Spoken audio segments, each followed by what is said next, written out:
What was it about that company specifically? That it was established in 2015 and it was $1 billion in 2017. We used to collect £5 from every customer, £10 from every customer, just as a token that they're acknowledging their debt. And that was a That's really interesting. brilliant idea. I didn't genuinely believe in the future of ride-hailing. And very risky, Mounir, because you had people throwing money at you to continue doing something that you didn't think was worthwhile anymore. I knew I couldn't pursue a mirage. This episode is brought to you by EFG Hermes One, your one app for investing in more than 35 stock markets worldwide. Hi, I'm Malak Fuad, and welcome to What I Did Next from ANT Media, where I sit down with a new guest each month and we take a deep dive into their lives' most pivotal moments. Today I'm joined by entrepreneur Mounir Nakhla.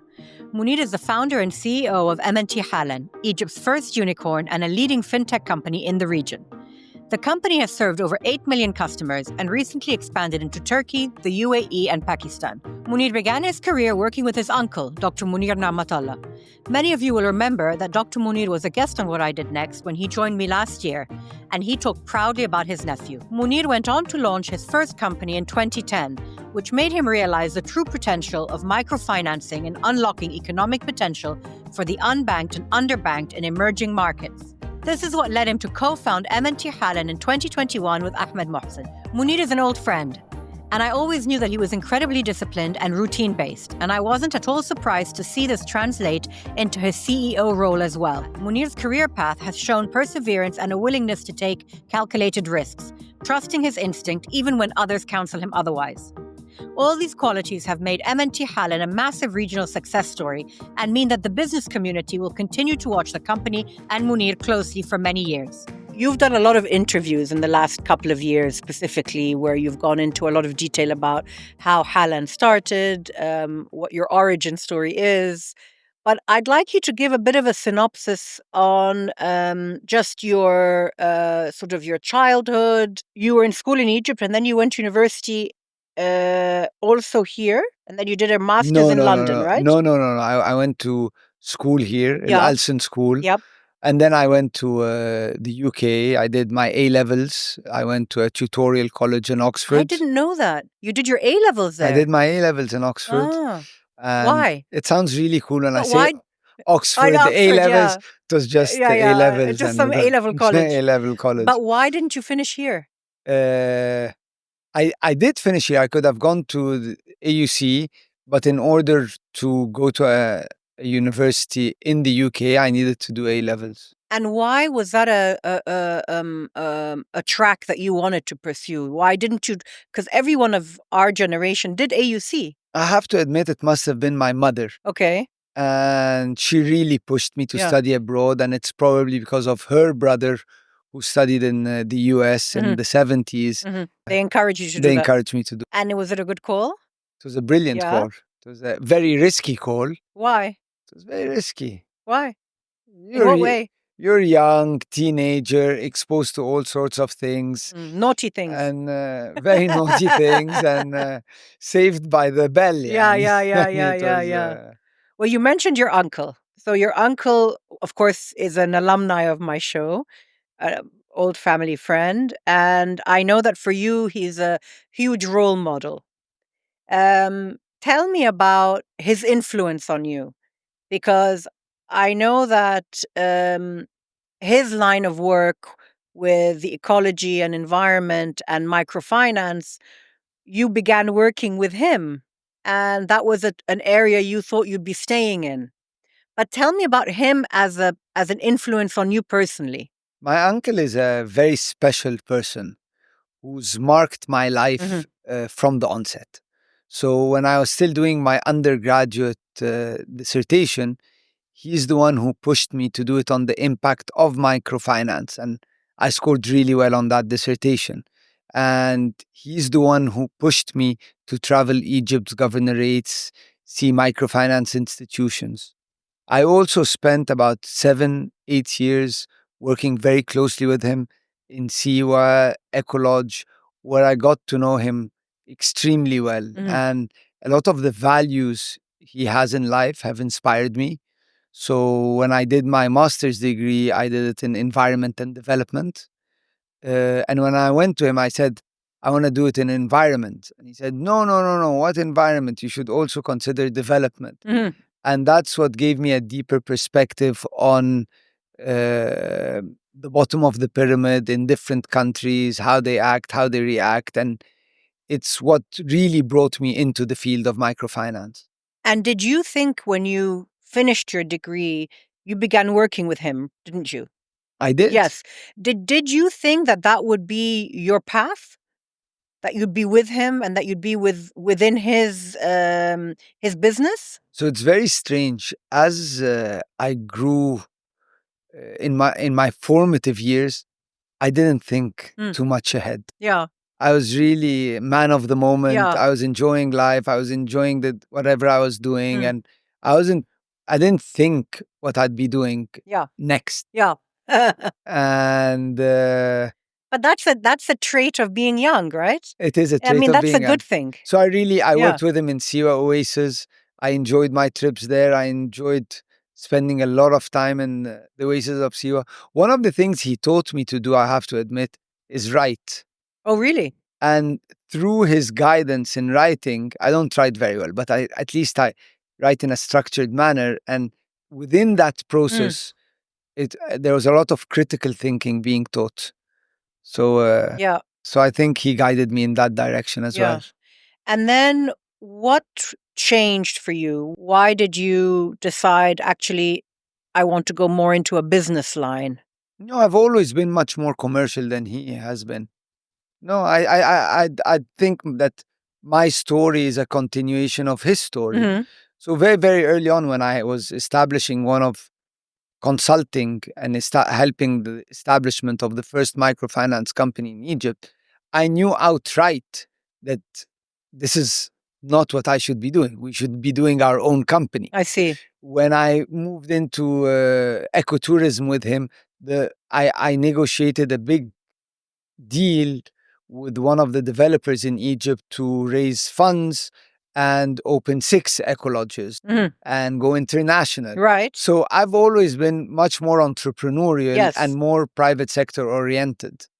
So, but the story is still the continuation of the seed he planted. Yeah, I read an interview, or I listened to an interview you did in the last 18 months or so, where someone asked you, you also have your father's family business, which is a very well-known luxury jewelry brand.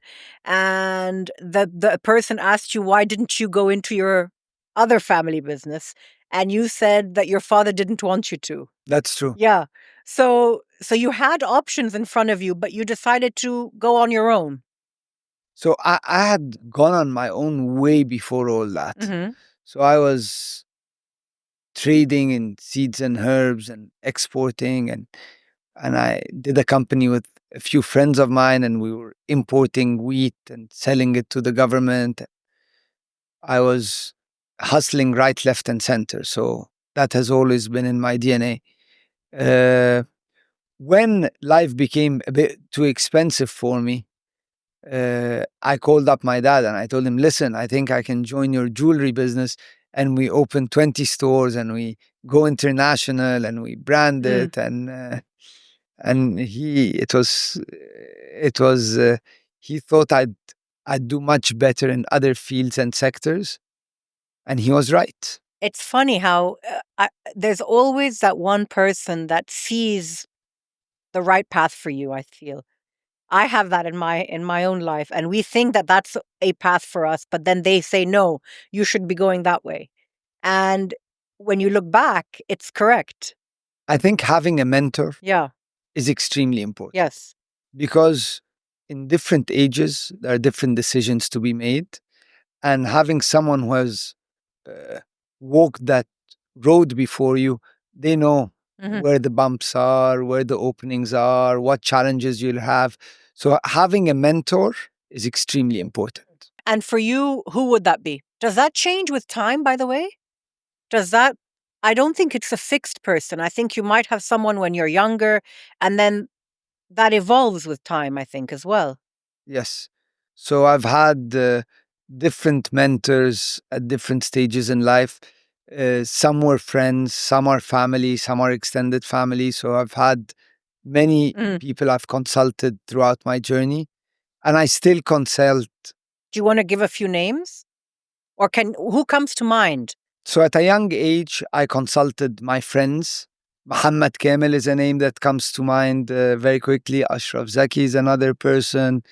At times where I need guidance in riskier situations, I consult Tamer Hannawi, who's a friend and a lawyer. And a lawyer as well. Let's remember that. As a lawyer. I have to admit, my wife, Inji, she's extremely intuitive and she's a good sounding board. She's a good sounding board because she's intuitive. Obviously, my dad, my uncle, they come to mind. My brother-in-law, Nasif, he's another person I always consult, especially in big decisions. So you have these anchors that you have that guide you. Correct. Yeah. So tell me a little bit about, we know the Halan story, but I'm always fascinated to hear it because starting off very much in a tuk-tuk business, you managed to transform that into a microfinance unicorn. I wouldn't say microfinance unicorn. Why? What would you call it? It's a fintech. A fintech. It's a fintech. But it had its origins in microfinance, right? It's a part of it. Yeah. It's a part of it. Vehicle financing was the start. Yeah. And it was a very, very exciting part in my life. And it was also a very tumultuous time for the country because you were developing this business with a backdrop of a revolution and financial crisis coming before that. These are a lot of challenges, even for established companies. How did you tell me first a little bit about those origins, the transformation from tuk-tuk to fintech. Let's start with that. And that's an 8-year journey. It's an 8-year journey. Yeah, so it starts in 2010. Yes. After the financial crisis. Yeah. And tuk-tuks were still new in Egypt. And GB Auto or the late Dr. Raouf Ghabour, they were selling about 30,000 a year. And his dream was to sell 100,000 a year. And when we came in, the solution was financing.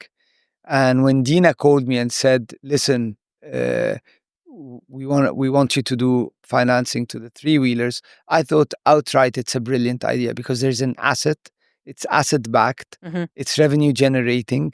And affordable, generally speaking, compared to other transport modes, right? It was extremely profitable for the tuk-tuk driver. The payback period was about 9 months. Right. So no matter what interest you charge, it still made huge economic sense.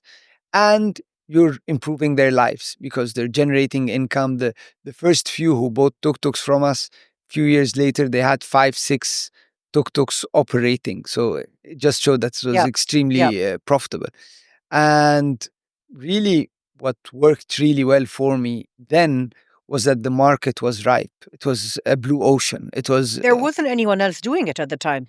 There wasn't anyone else doing it. And they proposed it to all the existing microfinance businesses who refused the opportunity. So part of the reason why the opportunity came to me, because my would-be competitors refused to take the deal. What was the logic for that? That they're a riskier they segment. Won't pay back on time and so on. Yeah. Which is counterintuitive because it's asset-backed. There's a vehicle. Yes. There's a vehicle. Of course. So it's, we launched quite quickly. We started discussions in June 2009.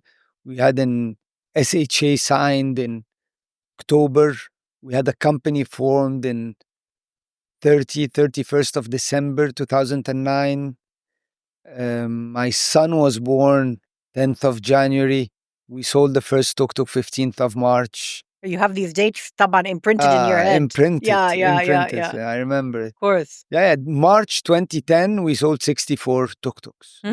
27 in Shobrachim and 37 in Houndeya. So I have that very, very clear in my mind. You should have a chart somewhere that shows these numbers. Yeah. So from there, we started introducing cargo tricycles, motorcycles, and in 2014, they aborted the importation of tuk-tuks. That was a big shock to my system. I knew I had to do something different. By November of the same year, by July, it had reopened again. So we got another. And what was the reason? Why did the government stop that? Tuk-tuks have been controversial from day one. Yeah. Now they stopped them altogether. Yeah. So they've been controversial.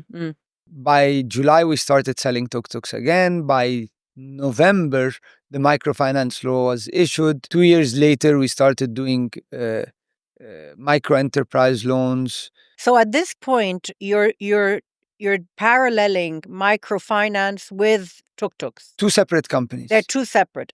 Are you looking at these both with an eye to see which one is really going to be the winner? I mean, was that in your head at the time? I had no doubt. You didn't have a doubt. No, I had no doubt that distributing working capital and access to finance has much more demand than vehicles. So I had no doubt that. And at the time, at the beginning, the focus was on women? Yeah, we spent. The beginning, right? We spent maybe 2-3 years only working with women, group loans for women. What was the logic for that? It was a product I had worked with at my uncle's office back in the early 2000s, and none of the microfinance companies were doing it. And yet there is statistics worldwide that women pay their debt much faster than men, I think. Is that right?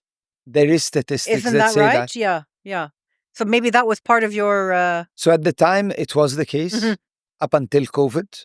But at the time, it was 100% the case. So, and it ticked a lot of boxes as well. Yeah. So. And then... Then we got into technology. I met David Halpert. He took me to Indonesia. I saw Gojek.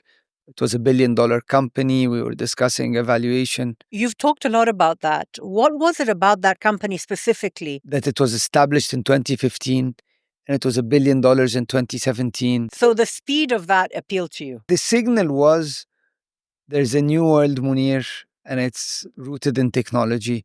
And you're doing nothing in technology. Get into that field. This is what year? 2017? 2017. And then I met Ahmed Mohsen. Yes.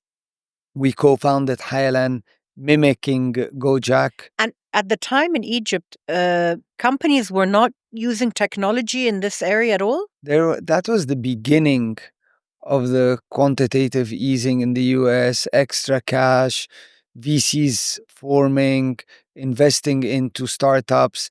There was a whole hype that was starting around the world that culminated in a financial disaster and interest rates hiked and startups went bust. And but many of which are in Egypt who went bust as well as internationally. But at the time, this period was a crazy period because valuations were just popping. And we I have to say, we were quite grounded at that time. I stayed quite grounded. And then we put all the companies together and aborted ride hailing and doubled down on access to financial service. And the meeting of you and Ahmed Mohsen, how did you meet?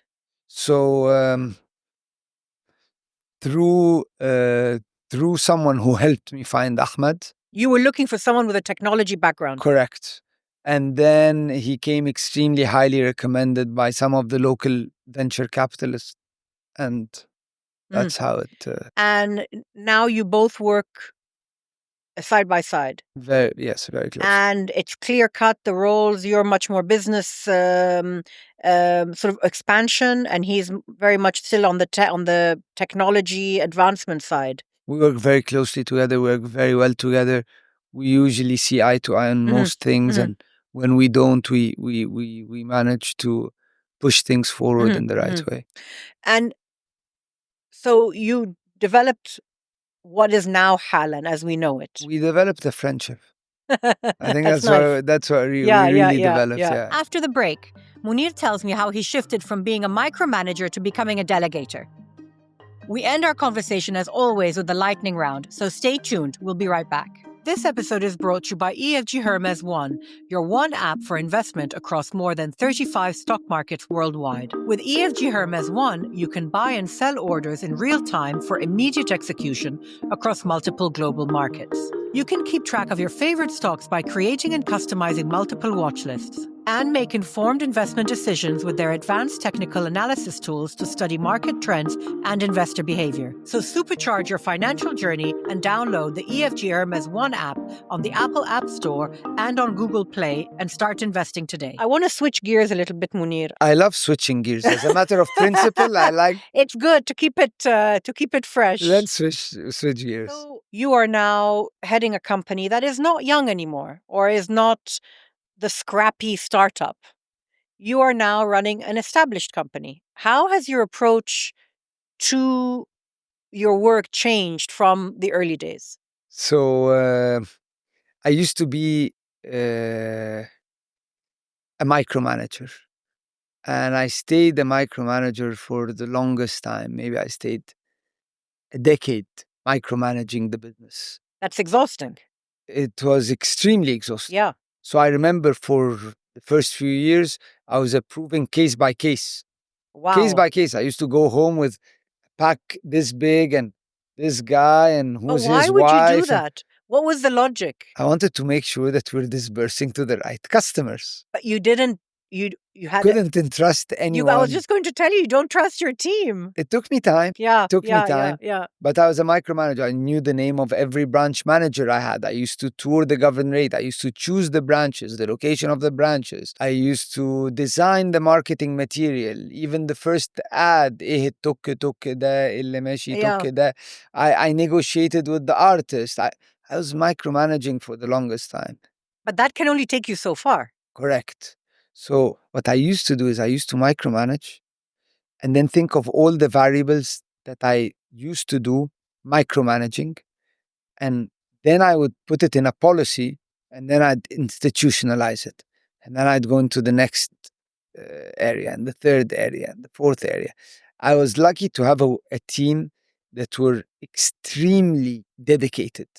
The feeling was like you're a football team in a world championship, or you're in a war and you need to win the war. Or that was the vibe of the organization, the tempo. Because it's a startup, right? Because it's an young stage business. I've always been entrepreneurial in the products I was adding into the business, the new business lines.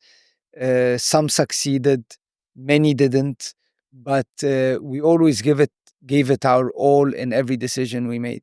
Over the years, it started being more institutionalized with different departments, much more of a senior team, which really freed up some of my time to make the bigger moves, whether on the cap table, whether raising funds, whether entering into different countries, launching new products, and so on. Mm-hmm. I'm assuming when you're a young business, you're pursuing every lead, every opportunity, you're running after everything. That's not the case now, right? You're much more discerning, you're much more taking a back seat, sort of looking at a 360 look, maybe more. How has that changed? When I was younger, I used to try every road and every avenue. With time, you start learning that this is not worth pursuing. This is a waste of time. So basically, when you're very young, you have more energy. Yep. And you haven't and less experience. Yeah. With maturity, you have more experience and the same amount of energy. We hope. We hope the energy doesn't go down. We hope the energy doesn't go down. What have you learned in the last, how long has it been now? 15 years. Yeah. What have you learned? Stick to principles. Stick to principles. Stick to principles. You can't go wrong. What do you mean by that? If you have a value system. Okay. The first thing, you should never lie to yourself. Mm-hmm. That's rule number one. But it's very easy to do. So easy to lie to yourself. yourself. Very easy to do that. So now, rule number one, never lie to yourself. Rule number two, never lie to others. But also have people around you to hold you to account. That's very important. Very important That's very important. And that's where your mentors come in, maybe. The people who advise you. No, and even people within the organization. Yeah. They keep you in check always. So if you're surrounded by brilliant people, they always keep you in check. Yeah. You always feel challenged, you always feel excited, you always feel you want to entertain new ideas. So I think it's And of the last 15 years, what would you say was the biggest challenge that you had? the one that when I went home, I was devastated was when they aborted the importation of tuk-tuks. Yes. That was a very big one. And we went to court, and I remember going to court. Because the whole raison d'etre of the business was cancelled, right? Yeah, we would have gone to zero overnight. Zero. Yeah. It happened in 2020. Tuk-tuks were 10% of the business. But exactly. You had So that was diversified out. diversified. Yeah. So that was a big one. Another one, when Halan was burning a lot of money doing ride hailing, the unit economics didn't make sense. So I would raise prices, rides would go down, I'd remove incentives, rides would go down. The business, and I had investors who wanted to invest in Halan, and I didn't genuinely believe in the future of ride hailing. And it took me about 18 months or maybe even longer to convince the shareholders of Halan, the shareholders of MNT, the management team that we're going to focus on financial services and merge all companies under one umbrella. It's very risky, Mounir, because you had people throwing money at you to continue doing something that you didn't think was worthwhile anymore. I didn't take the money. Exactly. But that's a risk. Yeah, you should have seen my management team when I didn't take the money. They were furious. Of course. Furious. Of course. But you trusted your instinct. I knew I couldn't pursue a mirage. That's what I'm saying. One should never lie to themselves. Yeah. So you stuck to your guns. You knew. I stuck to my guns. Yeah. What about the other couple of challenges? You said there were a few. COVID.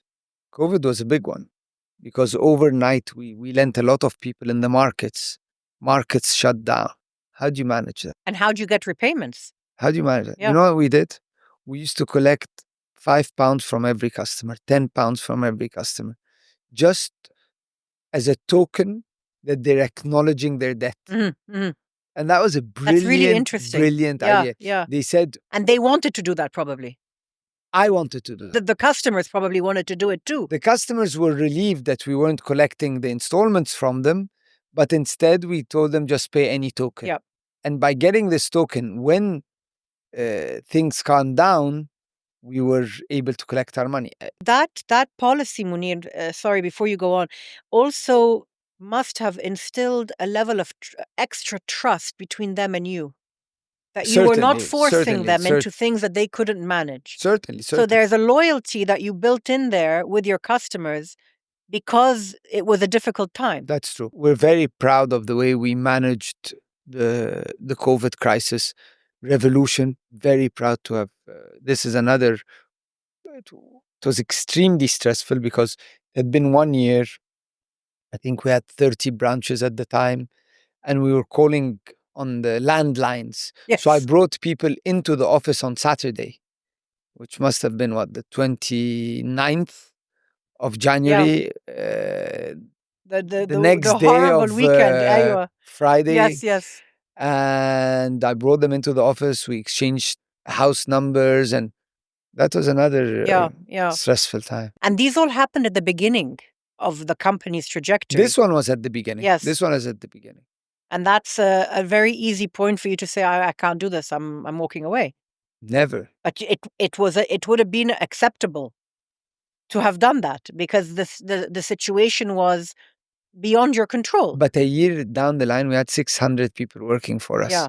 Yeah. So it was, no, we were very excited. Do you consider yourself a risk taker? Just as a character? Calculated risks. Calculated risks. No, I have my head on my shoulders. I like to take risks where it's cheap to fail. And if you succeed big. So minimal downside, huge upside. Yeah. I always think of the downside when I'm making any decision. When you look at your own life and your business, do you have an end goal in sight?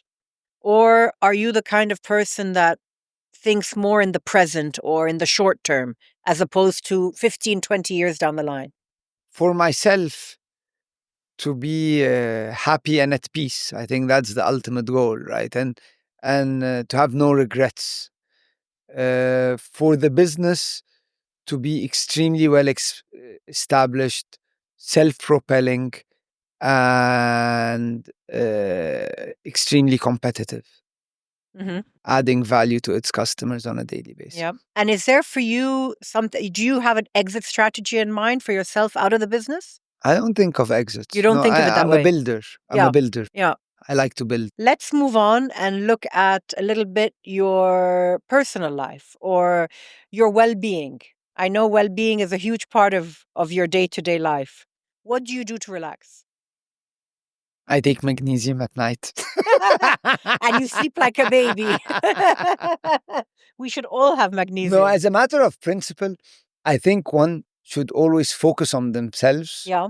That in the right state of mind, in the right energy, because ultimately my role is the battery. Yep. So if I'm not charged, how can I charge the organization? Fair enough. So I need to take care of myself to be able to take care of the organization. And how do you do that? And it's the same thing I told my wife in the first few years of marriage. You're always taking care of yourself. You're doing your sports. You're doing your spa. You're doing your tai chi. You're doing your meditation. You're always thinking, I told her, if I'm not taking care of myself, how can I take care of you? It's true. But And it's each one of us is like that. It's the same principle. So I try and make sure that I can take good care of myself. And where did you discover Tai Chi? By mere coincidence. It was 25 years ago with... there was a lady who had a center in Zamalek, and she brought in an Egyptian who lived in China for 25 years. And he's a Kung Fu expert, and he used to practice Tai Chi. And do you still do it? I still do it. I still do it, not as often as I like to, but I try and fit in three times a week or so. It's like a form of meditation a little bit. It's meditative as a form of exercise. It's a moving meditation. Yeah. It's mostly where you move the chi, which is the energy. And once you get in touch with this, then it's you develop it over time. And I know you're a big gym. You like the gym. You like paddle. Do you have a time every day for a form of exercise? And now I listen to my mother, my wife, and the Whoop. Oh, yes, so when of course. the Whoop tells me I have to recover, I try to do recovery. Yeah. It's become everyone's obsession. And do you find for you that the morning sport or that morning that those couple of hours that you carve for yourself, is that when you begin to think of your day? You begin to plan your day, you think of your meetings while you're doing all this sport, or do you just switch off? I don't think of my day. You don't? No, I think if I'm playing paddle, I think, is it a forehand or a backhand? Does it go to the back wall or is it a smash? That's the only thing I'm thinking of. Yeah. If I'm at the gym, I'm, what was the weight last time? What's the weight this time? This is what oh, so you're in the moment. But I think of my day before. When I'm drinking my tea, we've got a Slack channel. So I see all the numbers of the previous day. So from 6:30 to 7:10, I'm reviewing the previous day. So already I have an idea of what's going to happen that day. That day at work. So we're done. I just want to do one more thing, which is the lightning round. Okay, let's do it. Very quick. So I'm going to say a few things to you, and you just say which of the two or the three you think is more you. Okay? Spontaneous trip or daily routine? Spontaneous trip. Big picture or detail-oriented? Both. I think there was maybe a phase in your life you would have been more detail-oriented and now maybe more big picture? No, I think they're equal. So you already answered this one. Micromanager or delegator? Delegator. If you had to choose another profession, what would it be? An energy healer, probably. Or a world traveler, or... You could do both. Yeah, within these lines. Nice. Within these lines. Nice. What's your favorite activity? Keep it clean, huh? This one. What's your least favorite activity? What's my least favorite activity? Something that bores me? Yeah, or you don't like to do? Spending time with people I don't appreciate. It really takes me. It saps your energy. It sucks my energy. Yeah, this is something that really takes very me. hard to do. If I can avoid it, I avoid it. You mean socially or work-wise? No, socially. Socially. Work-wise, you have no choice. You have to. Doesn't take me at all. Exactly. It excites me. Okay, I'm going to say two sentences. You finish it. I have a hard time. I find it hard to finish a book. Is that because of social media, attention span? For some reason, I go slightly above more than half the book or slightly below half the book, and then sometimes I lose interest. Is that a new thing?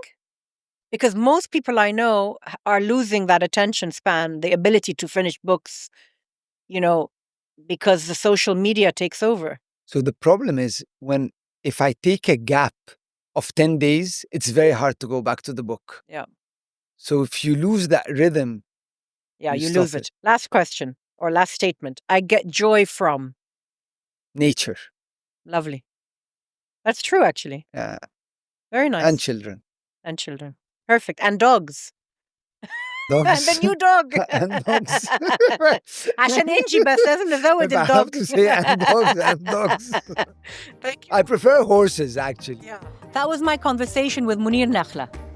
Mounir was named Egypt's Entrepreneur of the Year in 2023. On a bonus episode coming out next week, he tells me about the rapid expansion of MNT-Halan into the new territories of Turkey, the UAE, and Pakistan. Thanks for joining me today. I'm Malak Fuad, and this was What I Did Next. This episode was produced by Chirag Desai. You can get in touch with me and send me your comments on YouTube, Apple Podcasts, Spotify, Instagram, or on TikTok. I'll see you again next week.